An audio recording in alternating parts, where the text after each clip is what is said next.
자, 이렇게 논란이 큰 사안이기 때문에 지금부터는 문건에 과연 어떤 내용이 들어있는지 하나하나 따져보겠습니다. 강동훈 기자, 예. 문건만으로 보면 군이 위수령이나 계엄령을 검토했다 이렇게 볼 수가 있겠습니까? 예, 맞습니다. 일단 문건에는 기무사령부가 이 위수령과 계엄령 시행에 대비한 내용이 담겨 있는 것은 사실입니다. 다만 2017년 3월 헌재 탄핵 선고 후에 이 과격한 상황이 벌어졌을 경우를 가정하고 작성한 건데요. 이 문건에는 위수령 발령 시행 요건으로 평화 집회가 폭력 시위로 변질되면서 경찰력만으로는 통제가 곤란할 때 이렇게 들고 있습니다. 이 계엄령 요건도 있는데요. 이 시위대가 경찰 행정관서 난입 및 무기 탈취 등 극도로 사회 질서가 혼란했을 경우입니다. 이 문건에는 또 국민들의 계엄에 대한 부정적인 인식을 고려해야 한다면서 위수령부터 해야 한다는 이야기도 있습니다. 예, 그렇군요. 예. 우리 현대사를 돌아보면 특히 계엄령에 대한 국민들의 부정적인 인식이 큰데 네. 과거에는 어떤 경우에 계엄령이 선포가 됐습니까? 예, 이 과거에는요, 그동안 우리나라 이 위수령은 3회 그리고 비상계엄은 9회가 선포된 적이 있었는데요. 예. 1948년 여순 사건 때문에 여수 순천 일대에 내려진 계엄령이 최초입니다.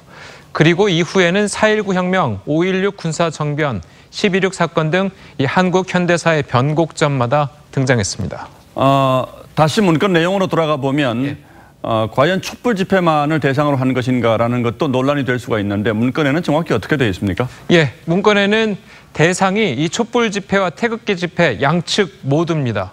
이 기무사는 지난해 3월 작성 당시에 상황 평가를 촛불 집회와 태극기 집회의 대립 상황으로 보고 있었는데요. 이 탄핵 결정 선고 이후 전망으로는 두 세력 중 하나가 선고에 불복해서 헌재와 청와대 점거를 시도할 것이라고 내다봤습니다.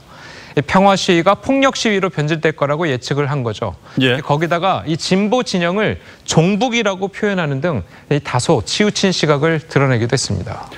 예, 앞서 보도가 있었습니다만 예. 이 문건이 과연 어디까지 보고가 됐을까 하는 것도 중요한 쟁점이죠. 예, 맞습니다.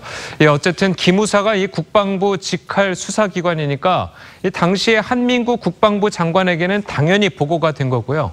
이 말씀하신 대로 청와대에서도 이거를 주도적으로 했는지 안 했는지 이 부분은 앞으로 밝혀져야 될 것으로 보입니다. 국민의 생명과 재산을 지키는 것이 군 본연의 임무라고 본다면 예. 이 문건이 어떤 배경에서 만들어졌는지를 명명백백하게 밝혀서 책임이 있다면 물론 그 책임을 물어야겠죠. 그러나 당시 상황만을 두고 촛불 집회를 진압하기 위한 쿠데타 계획이다 이렇게 몰아세우는 것도 지금으로서는 경계해야 할 대목이 아닌가 싶습니다. 예, 강동훈 기자 잘 들었습니다.